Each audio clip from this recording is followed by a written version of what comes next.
Welcome to Read Your Comics. I have a modern book today. Uncle Scrooge and the Infinity Dime.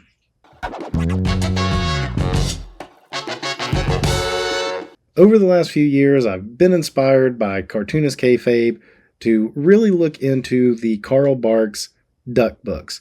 I knew about Carl Barks for many years now, really, but it's just not something that I went in to explore. I did not get into Disney comics as a kid, so I just kind of missed out on this, even though I loved DuckTales. I grew up with DuckTales, and it hit at that right time in my age where it was just a super fun cartoon. But I was kind of at an age where G.I. Joe Transformers were the big things, so it was always kind of embarrassing to like DuckTales, but really every kid liked DuckTales. And if they didn't, they were lying. So later, when I learned about Carl Barks and stuff and how a lot of those DuckTales cartoons, particularly in the early episodes, are almost direct adaptations, it really piqued my curiosity. But again, it's not something I dove into for many years, but like I said, cartoonist kayfabe would cover them, so then when I would be dollar bin digging, I would pick one up every now and then. So I was excited when I heard about this project by Marvel to do an Uncle Scrooge book. It's been a while, and I don't know who the last people were other than Don Rosa to do Uncle Scrooge book. But when I saw this cover by Alex Ross of Uncle Scrooge jumping into his money bin, I love like the clouds, Huey, Louie, Dewey, and Donald in the clouds and stuff. The cover alone was worth picking up. And I don't usually do this, but I actually even picked up a variant cover by Frank Miller. I'm not a big variant cover collector. Every once in a while, I'll pick one up if I really like it, if I like the book inside too. I just couldn't pass up Frank Miller doing Scrooge McDuck. And if you've seen any of Frank Miller's recent variant covers he's been doing, this one's right in line with that. I love it. It's kind of weird in this area. It's almost like he wasn't quite sure what to do here. But other than that, I love it. I love the way the dollar sign is designed on this. Anyhow, but I'm going to look at this copy. This is written by Jason Aaron, and in the introduction here, he has a big thing about how he was reading the Barks stuff with his small child over the years, and he's like, we read the whole Carl Barks library and the Don Rosa library. So I guess, I don't know if he pitched it or he heard the like, hey, we might do a book, and he threw his name into it. But you could tell by this that he has reverence for the character and for the history of the Good Duck comics, right? There is a host of artist names on here. They do different chapters, I suppose. I'm not even going to say some of their names because like this, I don't even want to butcher it. But there they are. You can look at them. So the one thing about the art, it is good. I like it. But if you're looking for something to emulate the Carl Barks, Don Rosa type, that's not it. This is a very modern looking book with modern looking colors. And probably my biggest critique of the book is going to be that the colors are kind of overdone. When I look at a duck book, I kind of expect those flat colors. So I didn't love the color choices made in this book, but it's a fun story overall.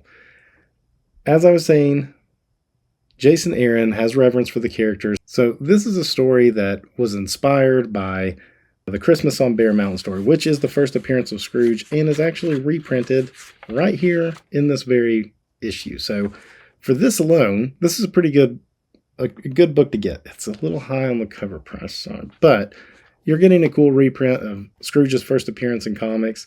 We can look at that again in a minute. Anyway, so this picks up, and instead of them coming to visit, they get Donald and Huey, Louie, and Dewey. They take a wrong turn, and they never visit Scrooge, which leaves him bitter and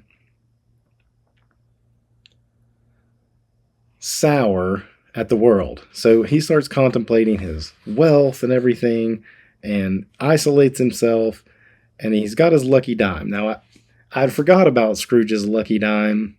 I remember it from the DuckTales cartoon, and there's probably some comics with it, but it's like it all rang a bell. All this stuff starts coming back in a flood of memories. So he's got his lucky dime, and he's pondering. He's the richest person, but he's also alone. and he runs across this mirror, which is like a portal to different dimensions. So we're kind of getting a multiverse story here with Scrooge McDuck. And I love the idea of that. We're talking a Marvel book, right, by a traditional Marvel writer, and he's going to kind of put Scrooge in a kind of a typical Marvel type of plot. So this Scrooge, he's looking into it, and the portal opens up, and he sees himself, but it's not himself, and the dimes are like drawn to each other, and he realizes he can reach in and take the dime. And so then he decides, why be the richest duck of Duckburg when I can, or this world, when I can be the richest duck of all the worlds? So you're thinking it's a what-if scenario, when really that is a multi-dimensional Scrooge. So now we're going to click over to what we're going to say is our Scrooge, right? The one that we know and love, the one from DuckTales, the one from the Barks and Rosa stories. They're coming in. You've got Launchpad flying the plane in. The Beagle Boys are trying to steal his money bin up there on the hill. Up there on the hill. And there's a lot more Beagle Boys than I remembered here. Scrooge jumps out and has a big battle with them. There's some great action sequences here. So this feels pretty good, but this is definitely not your traditional looking Scrooge style of art and cartooning. It's a fun page though. Scrooge jumps out of the plane without a parachute. I mean, he's a duck. Never seen him fly, but I guess he could if he wanted to. And he starts knocking off the Beagle Boys, presumably to their death. Well, no, he says that there's some booby traps that are down there that'll break their fall if I don't break you first. So Scrooge takes them out. All of a sudden, he's about to stop his money bin from being stolen when he gets hit by this brass-knuckled looking dime. The dime's his brass knuckles. And as he gets up and he sees who it is, and it is the All Scrooge. Maybe that's where he says, yeah. The Scrooge above all. This is our dark, twisted Scrooge that's been going from dimension to dimension, stealing the money bins of every Scrooge, taking the dimes, and that's where we get the Infinity Dime title. So pretty clever. He steals our Scrooge's dime, who he's not too upset about it. And as he falls down, Launchpad catches him with the plane. And they visit Gyro. Love seeing Gyro. You know, I don't even think they show Launchpad now that I'm looking at it. They mention him because he's flying the plane, but you don't actually see him. Interesting.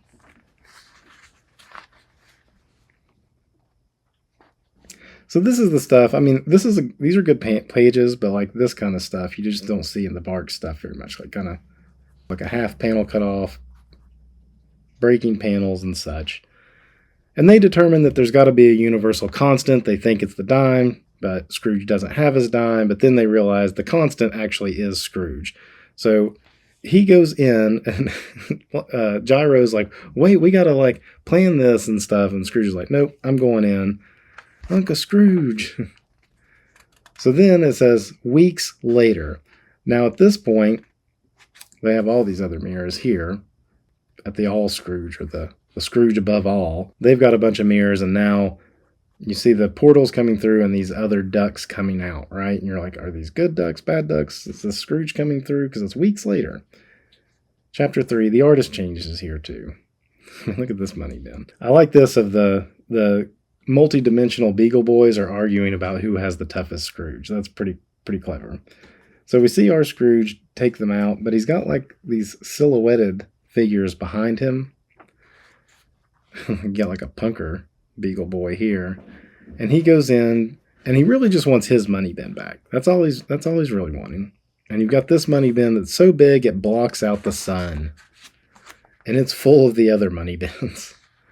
And this is where you get the reveal. You can kind of see them more. A little bit more here. This is where you get the reveal. During those weeks later, Scrooge was out recruiting other Scrooges to help take it on. Fight like Scrooges. I assume all of these came. I know this one is from a Dawn Rosa book. I'm going to assume all of these have probably appeared in some kind of Scrooge book before. I like the the space faring one. He's like sci-fi kind of Scrooge. So they take on the Beagle Boys. It's a lot of fun. You got one Scrooge riding a lion, a Western Scrooge, Kid Scrooge, and then here we get back to the Scrooge above all, looking super menacing. I mean, it's a lot of fun. And then they have their battle. Interesting way to break up the panel with the coins here. And they're like coming up. The coins and his energy thing to break panels or to divide panels. So this is where the coloring stuff just gets so overdone, though, I feel like. Even here, all these highlights and stuff. Not that it looks bad, but it just, I don't think it works for this type of cartoon book. Things just get muddy. There's so much magenta on this page, I think you lose some of the detail and stuff. Anyway, so essentially they're going to have a battle. They call in more... Is this where they... Oh, they call in the backup, and the backup is the Donalds. And so they were like, we've been whipping them up, working on their cars right before this started. So they've been bonking themselves with wrenches for hours now. So they are some ticked off Donalds. And then the Donalds come out. I guess Donald's a pretty constant thing in the multiverse too. The Donalds come out and start taking out the Beagle Boys. Again, this is fun. This is just clever. A clever use of all the history of the Scrooge books and Donald and everything involved in it. Let's see, this gets muddy. So they pull the dimes off of the all Scrooge. There's a whole bit in here about our Scrooge says the dime was never lucky. He was just sentimental about it because it was the first dime he earned, and it had no power or anything. The real power that he learned was through his friends and family, through Donald and the nephews and stuff. Of course, there's always jokes about how much he pays them an hour and stuff. And here you have the same thing. They're returning the money bins. There he is earning the first dime, the young Scrooge. And that makes the all Scrooge kind of come around to I keep calling him the all Scrooge, or the Scrooge above all, come around to realizing he doesn't need all the money bins in the world or in the universe. He just needs friends and family. And so they visit here. They go back to visit him again, and all the Donalds are there for, I can't remember if they said it was a birthday. It's like, I was paying him 50 cents an hour. 50 cents an hour. All the Scrooges and all the Donalds together. So just a fun story. Hefty cover price on this, but I think it was a good package because you get a fun modern story, and then you get the first appearance of Scrooge here at Bear Mountain. Look at Donald's neck there. It's funny to see how they first looked. I mean, Scrooge looks more like, what's the villain's duck's name? Is it McTaggart? I can't remember, but he had like his Scottish rival. He looks more like him in this.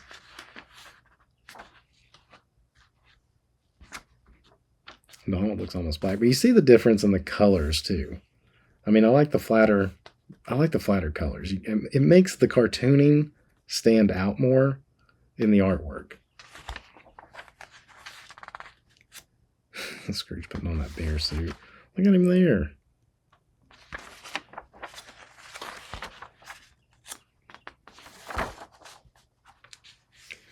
So if you ever watch any of the kayfabe episodes where they go on about Barks, and they did this issue, they can really break down like the simplicity and the genius of just like the panel to panel. Everything in here is important. There's no filler panels. There's no unnecessary aspects. Everything in here serves its purpose, right? I mean, it's like a strip almost. It's pretty long. It's almost longer than the main story. And then you get some highlights, the Uncle Scrooge cover faves. So these are from Dan Buckley and Mark Panacea. Is that how you say his name? Anyway, saying their favorite covers. There's some good ones. I like that one a lot. Kind of reminds me of this Alex Ross cover. It's a good one. These will be fun. These What If, Donald Duck, because I did get the Disney What If covers that were on Amazing Spider-Man that were like homages to classic books.